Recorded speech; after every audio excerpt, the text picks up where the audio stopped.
Hi friends, welcome to Lakshara kitchen. இன்னைக்கு நம்ம vegetable pulao எப்படி செய்யுதுன்னு பார்க்கலாம். இந்த வெஜிடபிள் புலாவ் வந்து ரொம்ப சிம்பிள் அண்ட் டேஸ்டியா இருக்கும். நீங்களும் உங்க கிட்ஸ்க்கு செஞ்சு கொடுத்து எப்படி இருக்குன்னு கமெண்ட் பண்ணுங்க. இப்போ இதுக்கு தேவையான பொருட்கள் பார்த்துடலாம். கேப்சிகம், கேரட், பீன்ஸ் எல்லாம் 1 கப் வர அளவுக்கு கட் பண்ணி வச்சிருக்கேன்.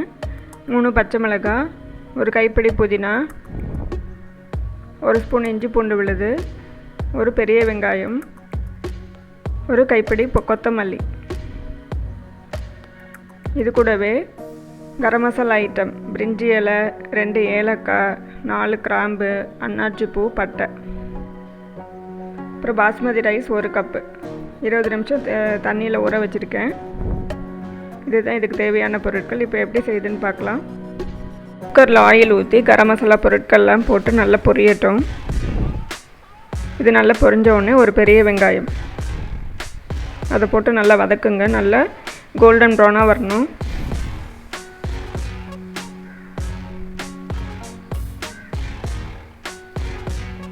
இது கூடவே 3 பச்சை மிளகாய் அதையும் போட்டு நல்லா வதக்குங்க.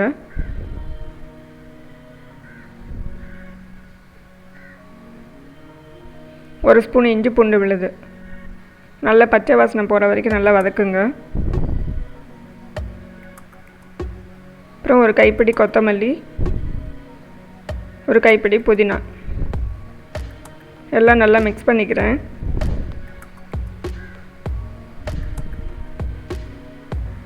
இது கூடவே 1 கப் அந்த வெஜிடபிள்ஸ், கேரட், பீன்ஸ், கேப்சிகம் இருக்குல்ல, இதையும் போட்டு நல்லா மிக்ஸ் பண்ணிக்கலாம்.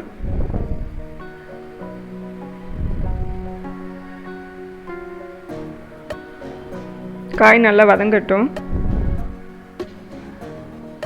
இப்போ இது கூடவே 1 கப் ரைஸ் நல்லா தண்ணி வடிச்சிட்டு இந்த பாஸ்மதி ரைஸ் போடுங்க. இதை நல்லா இப்போ மிக்ஸ் பண்ணிக்கிறேன்.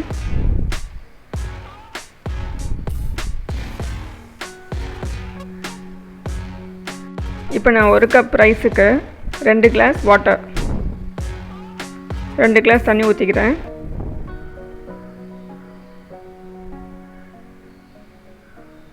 இதை நல்லா மிக்ஸ் பண்ணிவிட்டு தேவையான அளவு உப்பு போட்டு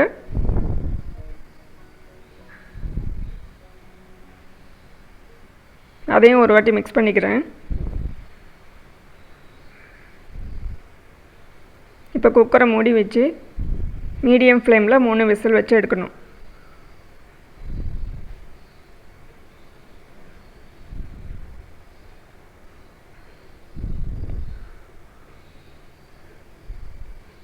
இப்போ ஸ்டீம் அடங்கிடுச்சு. குக்கர் திறந்து பார்க்கலாம். பாருங்கள், சூப்பரான வெஜிடபிள் புலாவ் ரெடி. நல்ல உதிரி உதிரியாக வந்திருக்கு. நீங்களும் செஞ்சு எப்படி இருக்குன்னு கமெண்ட் பண்ணுங்கள்.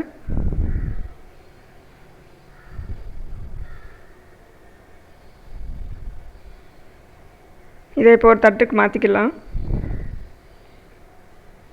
சூப்பரான வெஜிடபிள் புலாவ் ரெடி. நீங்களும் செஞ்சு கமெண்ட் பண்ணுங்கள். என் சேனல் பிடிச்சிருந்தால் சப்ஸ்கிரைப் பண்ணுங்கள். தேங்க்ஸ் ஃபார் வாட்சிங்.